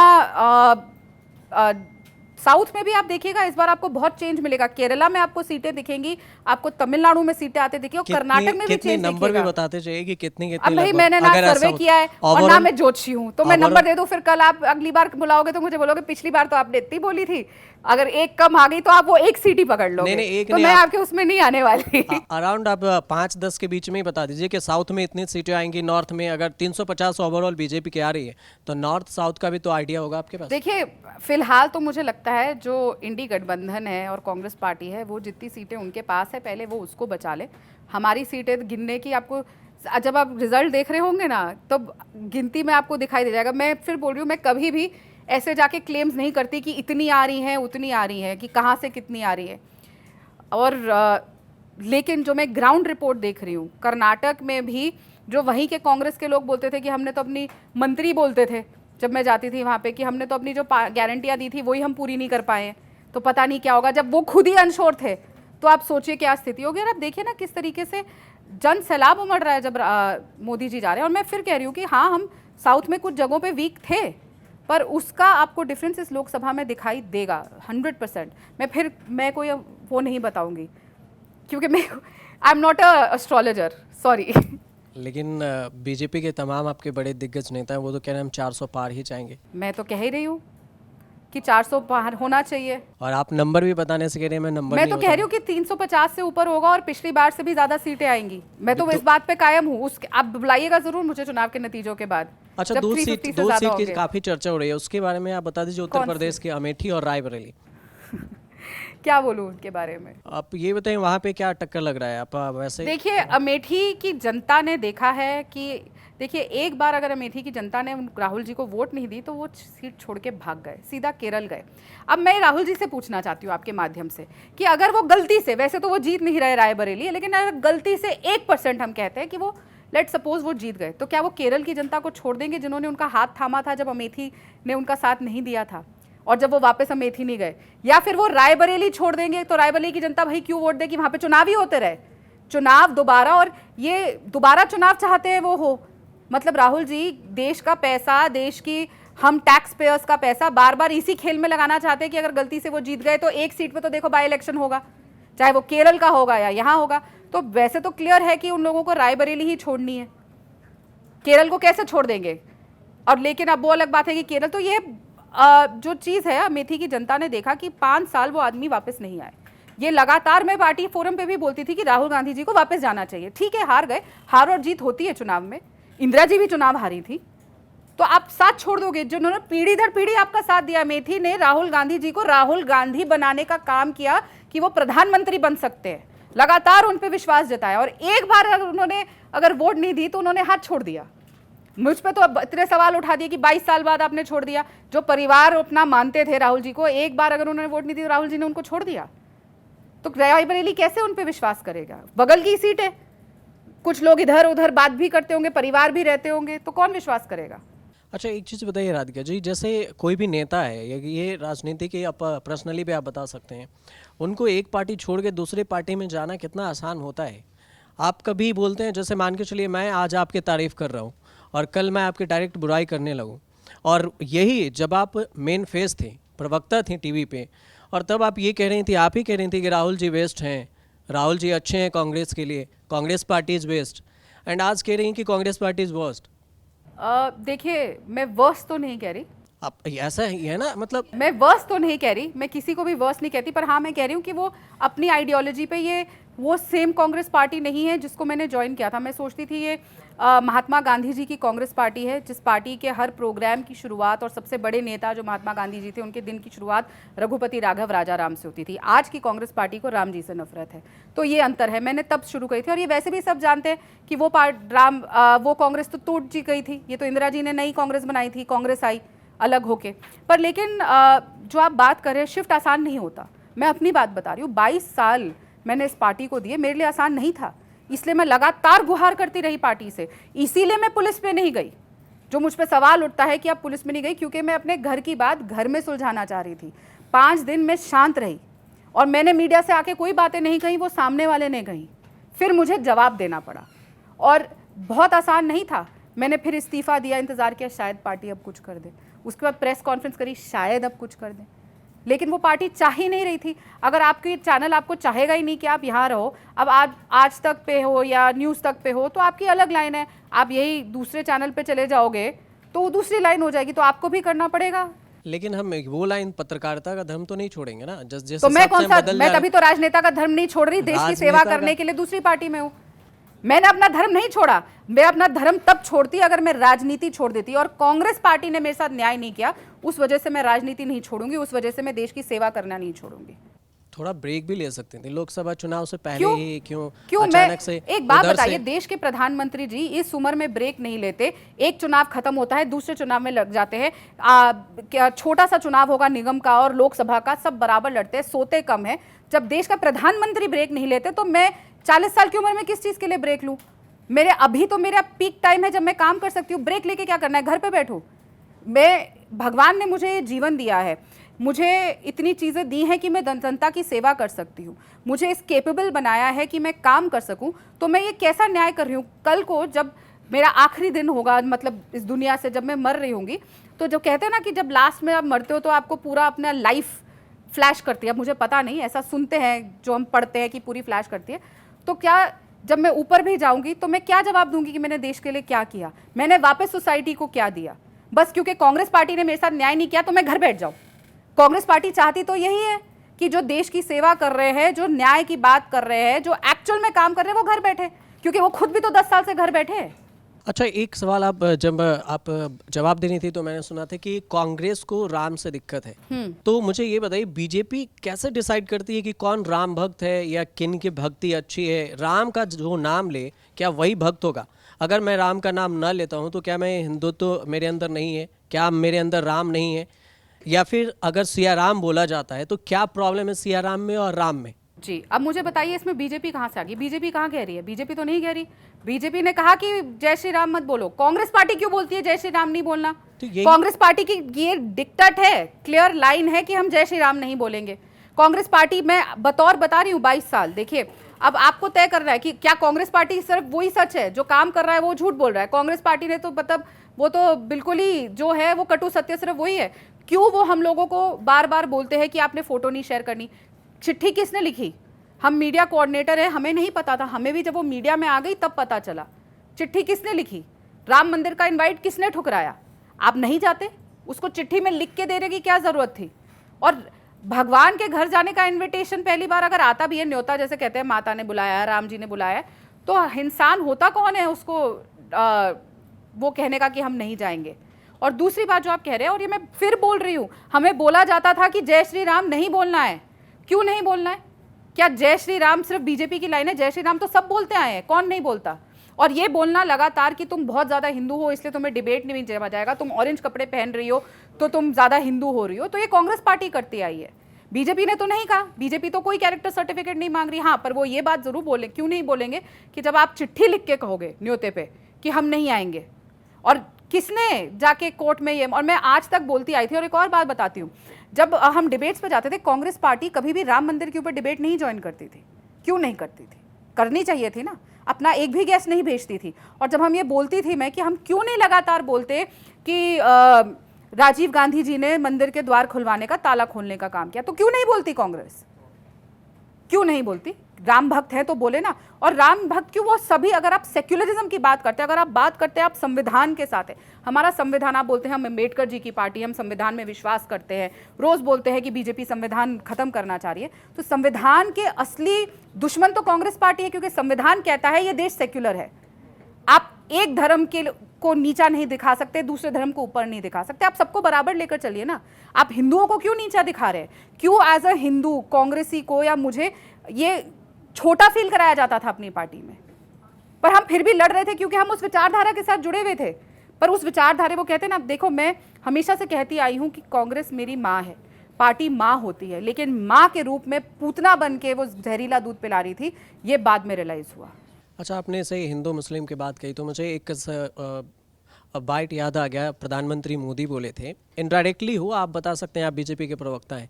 उन्होंने कहा था कि अगर कांग्रेस पार्टी की सरकार आई तो फिर वो जितने भी धर्म मतलब धन है हिंदुओं के पास, उनके धन लेकर जिनके ज़्यादा बच्चे हैं उनको दे दिया जाएगा। तो ये किसके तरफ डिनोट किए थे प्रधानमंत्री? पहली बात तो मैं भारतीय जनता पार्टी की प्रवक्ता नहीं हूँ, मैं कार्यकर्ता हूँ, फर्स्ट करेक्शन। दूसरी बात, उन्होंने ये नहीं कहा कि हिंदुओं का पैसा और जिनके ज़्यादा, उन्होंने कहा जिनके ज़्यादा बच्चे हैं वो तो सब हैं, हिंदू भी हैं, मुसलमान भी हैं, सबके हैं। उन्होंने किस धर्म का नाम लिया? आप अपने बयान को पहले सिर से अच्छे से सुन के आइए और करेक्ट करिए। उन्होंने हिंदू वर्ड नहीं कहा और उन्होंने ये नहीं कहा कि एक धर्म के, जिनके ज़्यादा बच्चे हैं कहा। ज़्यादा बच्चे में हर धर्म के आते हैं, क्यों नहीं आते? मेरे घर में हम 3 भाई बहन हैं, तो हम हिंदू हैं ना, लेकिन हैं हम 3, तो इसमें क्या हो गया? उन्होंने, और प्रधानमंत्री जी ने ये अपने इंटरव्यू में भी कल कहा है, तो आपका सवाल ही गलत है। उन्होंने हिंदू शब्द बोला ही नहीं, उन्होंने कहा कि ज़्यादा जिनके बच्चे हैं वो हर धर्म के हो सकते हैं। पहले आप पूरी वो सुनिए और फिर सवाल करिए। तो एक जो गलत नैरेटिव बनाया जा रहा है कि प्रधानमंत्री जी एक समुदाय के खिलाफ है, एक धर्म के खिलाफ बोलते, वो कभी नहीं बोलते।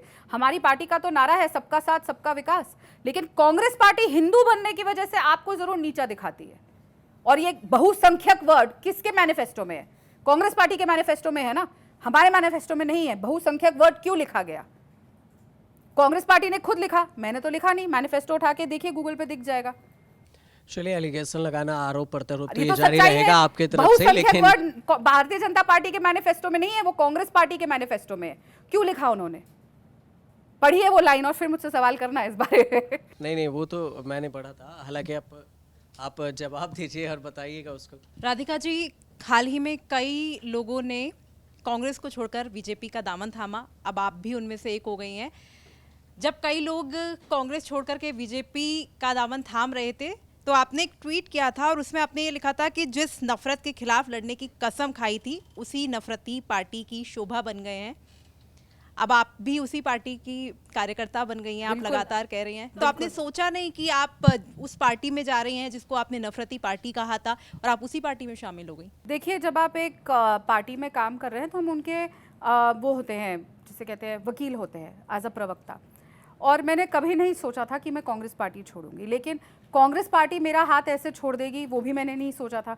कि जब मैं न्याय मांगूंगी या लगातार मुझे जलील किया जाएगा, ऐसा नहीं सोचा था। और मैंने जैसा पहले भी कहा इसी इंटरव्यू में कि मैं पार्टी को अपनी माँ मानती, और मैं हमेशा कहती हूँ माँ के साथ गद्दारी, लेकिन कांग्रेस पार्टी माँ के रूप में पूतना थी और वो जहरीला दूध पिला रही थी। जो जहरीला दूध ये था कि नफरत का दूध, और इतनी नफरत भारतीय जनता पार्टी को भी लेके हमारे अंदर भर दी गई थी। और मैं अब जब देख रही हूँ ना, मुझसे सबसे पहला सवाल जब मेरे फैमिली फ्रेंड्स सब मुझसे पूछते हैं कि 2 अलग कल्चर में क्या अंतर है, तो मैं हर बार यही बोलती हूँ कि भारतीय जनता पार्टी जो है उसमें कल्चर है और जो कांग्रेस है वो कल्चरलेस है। क्योंकि जिस पार्टी के लिए हम लड़ाई लड़ रहे थे, जो वो आइडियोलॉजी थी, सबसे पहले सेक्युलर, वो सेक्युलरिज्म नहीं है। दूसरी बात कि we will stand by women, वो नहीं हो रहा। और लगातार आप देखिए ना, मैं अगर सिर्फ गई होती या कोई और, मैं देखिए ना, तभी तो मेरा ट्वीट है, मैंने आज तक उसको डिलीट नहीं किया है। तो कांग्रेस पार्टी को सोचना चाहिए कि 22 साल तक जो ऐसे आपके लिए लड़ता रहा, लगातार गवर्नमेंट को क्रिटिसाइज करता रहा, लगातार बीजेपी पे ऐसे अटैक करता रहा, वो आज अगर इतना हताश और निराश होकर छोड़ के गया है, तो कहीं ना कहीं you have failed the person जिसने अपना जीवन आपको दे दिया। आपने 22 साल का जिक्र बहुत बार किया और एक लंबा इतिहास आप बता रही हैं। आपने कई महिलाओं का जिक्र भी किया कि उनको पार्टी छोड़नी पड़ी, लेकिन आपने तब क्यों आवाज़ नहीं उठाई? आज अगर आपके साथ हुआ तो आपने पार्टी छोड़ दी, लेकिन तब आपने क्यों आवाज़ नहीं उठाई? बिल्कुल उठाई थी, आप उठा के देखो, मेरे ट्वीट मिल जाएंगे। और फिर मुझसे डिलीट भी करवा दिए जाते थे। मेरे से तो इतने ट्वीट्स डिलीट करवाए हैं, मैं क्या बताऊं। मैं जब ट्वीट करती थी ना, देखिए कांग्रेस पार्टी के जो राष्ट्रीय अध्यक्ष है मल्लिकार्जुन खड़गे जी, उनका बेटा ने कहा कि हिंदू धर्म बीमारी है, मैंने उसके खिलाफ ट्वीट किया। समाजवादी पार्टी के हमारे जो इंडी गठबंधन के साथी थे कांग्रेस के, वो जब हिंदू धर्म के बारे में बोले, मैंने ट्वीट किया, मुझसे डिलीट कराया गया। जब डीएम के बोले तब मेरे से डिलीट कराया गया। जब मैं किसी के फेवर में बोलती थी मुझसे डिलीट कराया गया। जब चिदम्बरम जी के खिलाफ भी मैंने ट्वीट किया था, जब वो बोले थे कोरोना के टाइम पे, जब पीक पे था कोरोना, और मैंने कहा था कि ट्रेन्स नहीं खुलनी चाहिए, और वो कह रहे थे कि ट्रेन्स खोल देनी चाहिए, जब कुछ पता ही नहीं था क्या हो रहा, तब भी मुझसे डिलीट कराया गया। मैं तो लगातार बोलती आई हूँ। इतने साल से आपके साथ इस तरह से हो रहा था, उसके बाद आप इतना समय लग गया पार्टी छोड़ने? हाँ लगा। 22 साल के बाद छोड़ना आसान नहीं होता।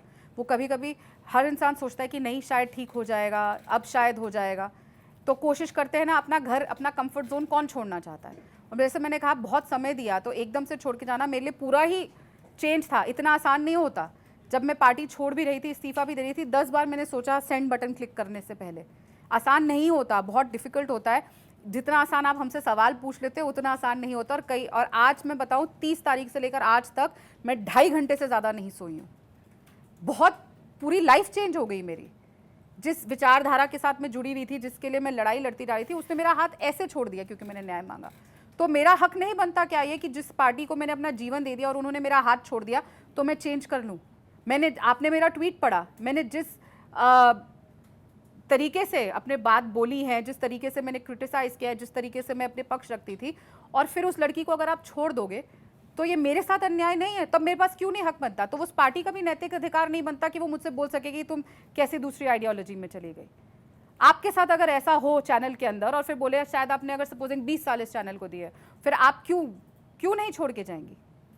और जो आपका हाथ थामेगा, और मैं अपना करियर क्यों खत्म कर दूं क्योंकि कांग्रेस पार्टी ने मेरे साथ नाइंसाफी करी? डर के बैठ जाऊं, वो डरा रहे और मैं डर जाऊं और घर बैठ जाऊं? ऐसा थोड़ी होता है।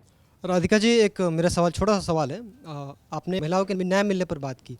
आपने अपने बारे में बताया कि कांग्रेस से जब आप जुड़ी थी तो आपके साथ बदसलूकी हुई।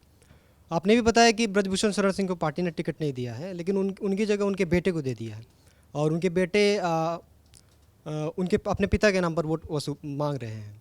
तो क्या लगता है उनके बेटे को लेकर कितने मजबूत स्थिति में पार्टी खड़ी है? देश का कानून क्या कहता है? क्या परिवार को अपने पिता की सजा मिलनी चाहिए?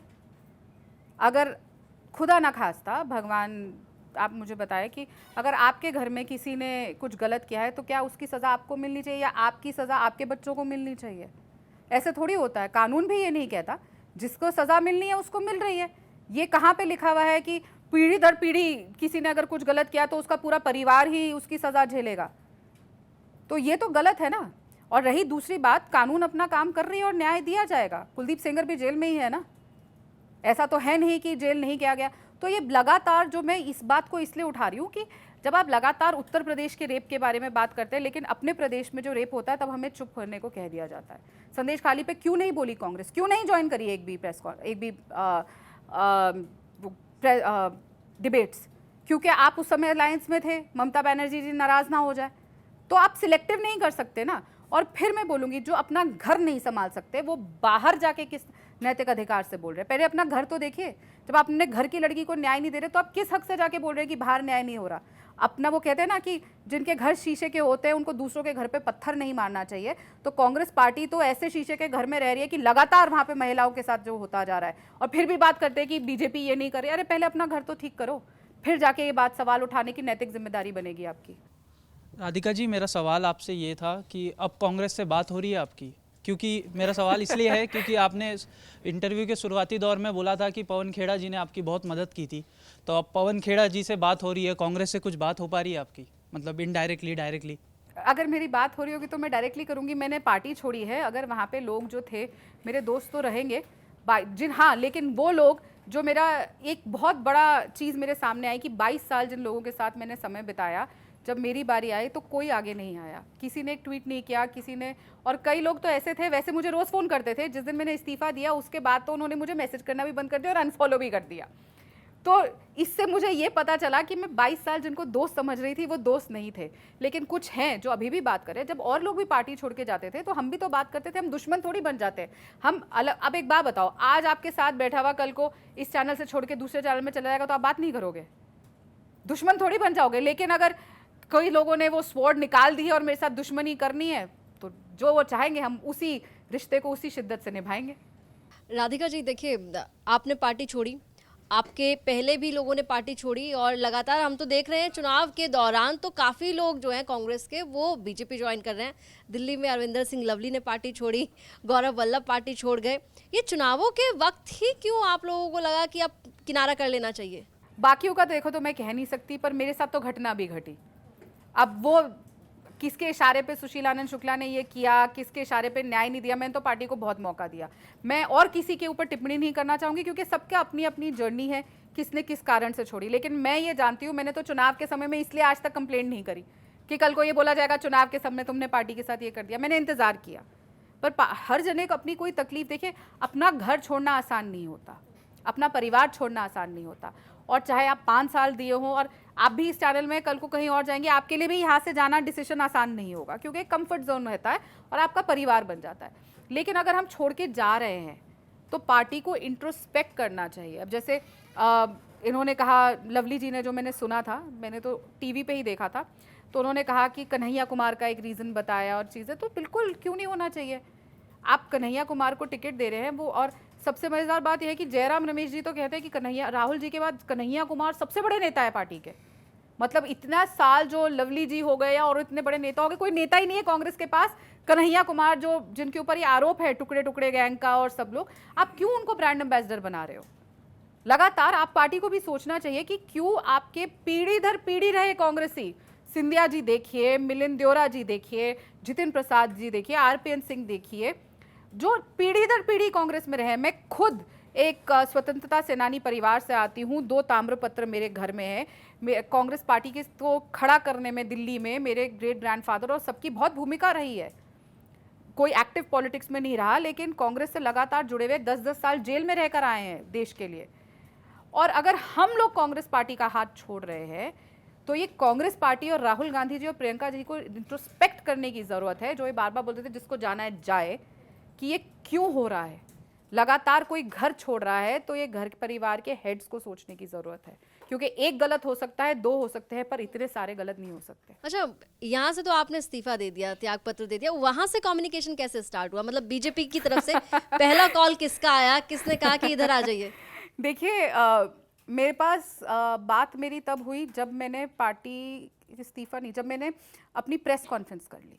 तो इस्तीफे तक भी मेरी कोई बात नहीं हुई थी, प्रेस कॉन्फ्रेंस होने तक भी मेरी कोई बात नहीं हुई थी। लेकिन जब प्रेस कॉन्फ्रेंस ख़त्म होने के बाद सामने से मेरा हाथ थामने की बात हुई, तो बिल्कुल, जब मुझे लड़ाई तो लड़नी है ना।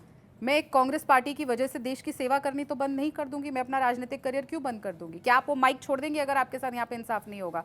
आप दूसरे चैनल में जाएंगी, क्योंकि हम जिस चीज़ के लिए बने हैं, जिस चीज़ के लिए परमात्मा ने मुझे डिसाइड किया है कि 17 साल की उम्र से मैंने और कुछ किया ही नहीं, तो मैं इस बात में बहुत विश्वास करती हूँ कि सब कुछ लिखा हुआ है, तो ऊपर वाले ने तय किया हुआ है ना, और राम जी ने जो तय किया है वो हो रहा है।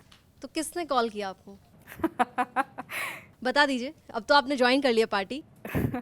राम लल्ला ने कॉल करवाया था। चलिए, राम लल्ला का जिक्र क्योंकि आपने किया है, और आपका मैंने त्यागपत्र भी पढ़ा था, उसमें आपने लिखा था कि जो लोग धर्म की बात करते हैं उनको विरोध झेलना पड़ता है जी।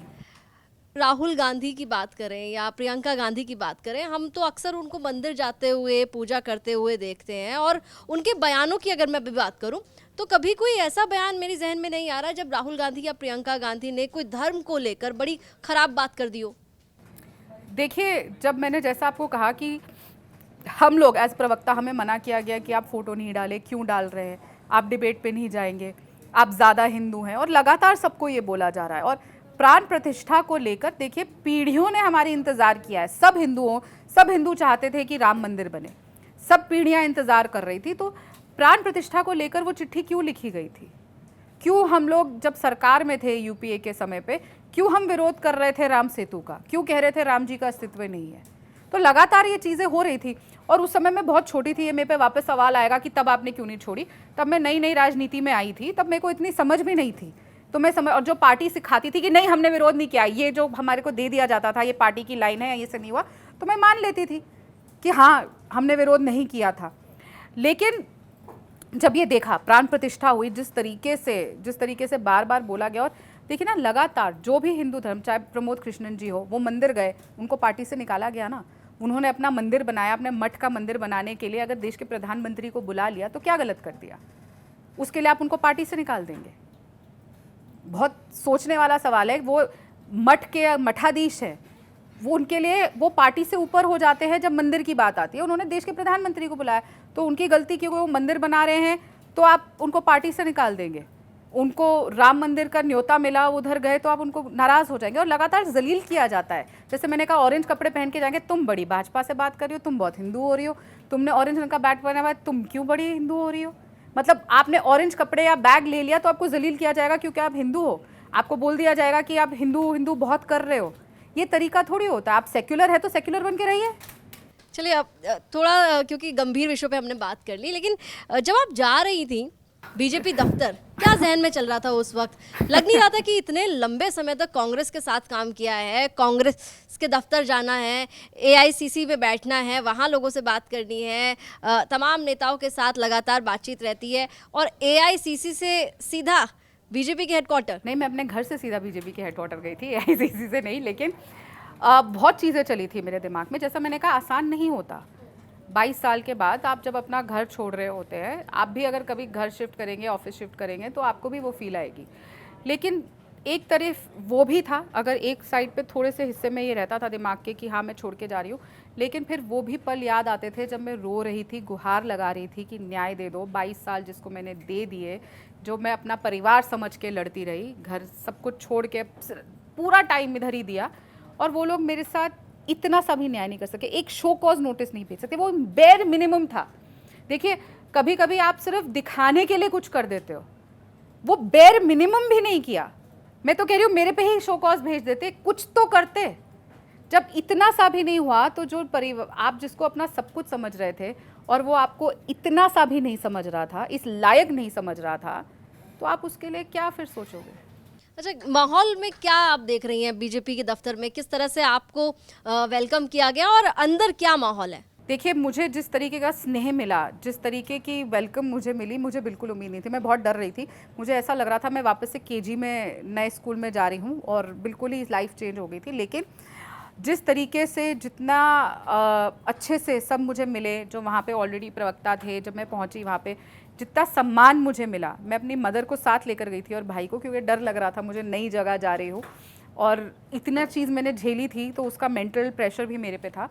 जिस तरीके से इतना सम्मान मिला, और उन लोगों से जिनको मैं लगातार सुबह शाम क्रिटिसाइज़ करते आई हूँ, और मैं कोई अपने वर्ड्स मिन्स करके क्रिटिसाइज़ नहीं करती थी। अभी मेरे ट्वीट्स भी पढ़ रहे थे, तो मैं लगातार जिन लोगों को ऐसे बोलती आई थी, और जितना वार्म वेलकम उन्होंने दिया, और ऐसा लगा जैसे कि मैं अपने घर में आ गई हूँ।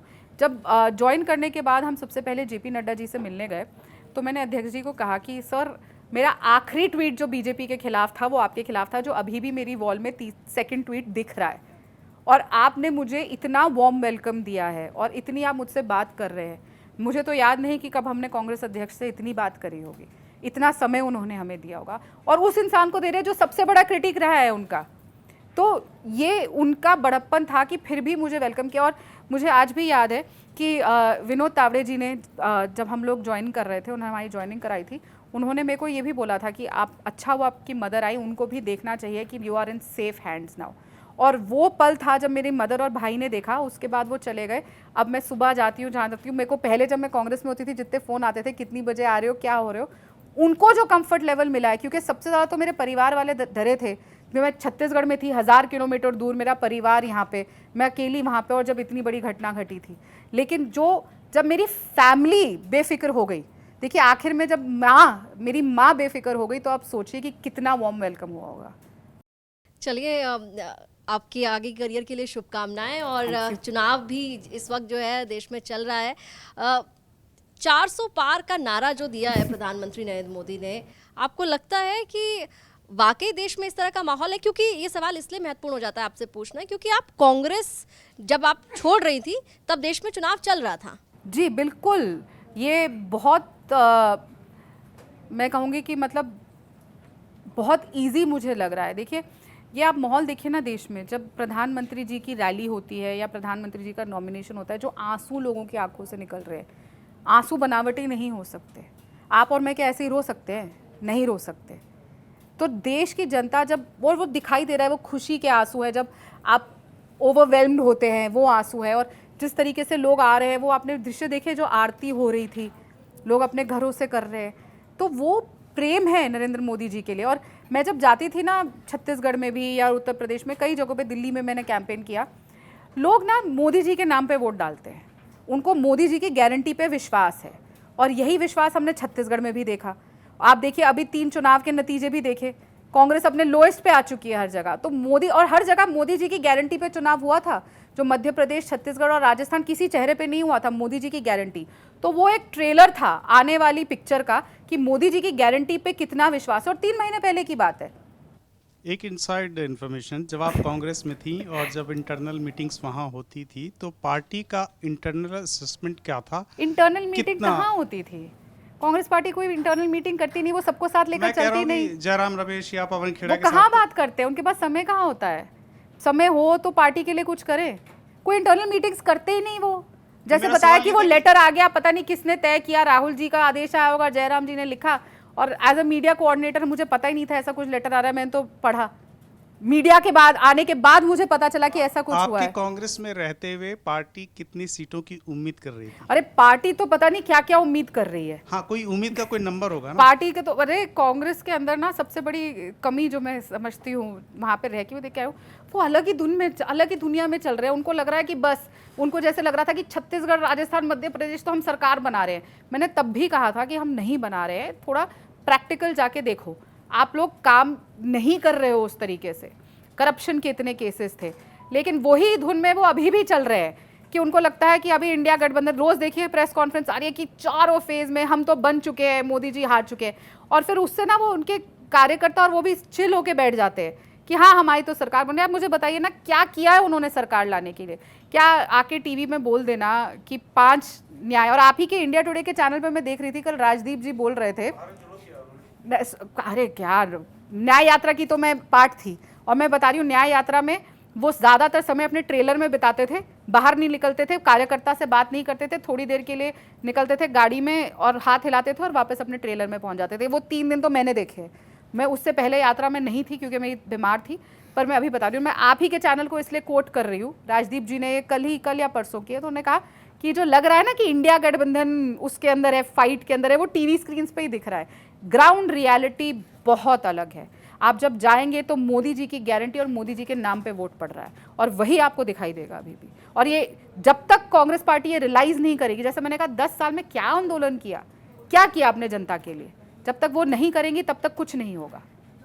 एक आखिरी सवाल मैं आपसे लेना चाहूँगी, क्योंकि आपने प्रधानमंत्री नरेंद्र मोदी की गारंटी का यहाँ पर जिक्र किया, और दिल्ली के मुख्यमंत्री अंतरिम जमानत पर बाहर आकर ये बात कह रहे हैं कि प्रधानमंत्री नरेंद्र मोदी तो अगले साल 75 साल के होने वाले हैं, तो क्या वो जो गारंटीज़ की बात कर रहे हैं उन्हें पूरा कौन करेगा? और क्या प्रधानमंत्री नरेंद्र मोदी अमित शाह के लिए वोट की अपील कर रहे हैं? देखिए, प्रधानमंत्री नरेंद्र मोदी जी ही प्रधानमंत्री रहेंगे। ये भारतीय जनता पार्टी के किसी कॉन्स्टिट्यूशन में नहीं लिखा हुआ है कि कोई उम्र की कोई डेट लिमिट है।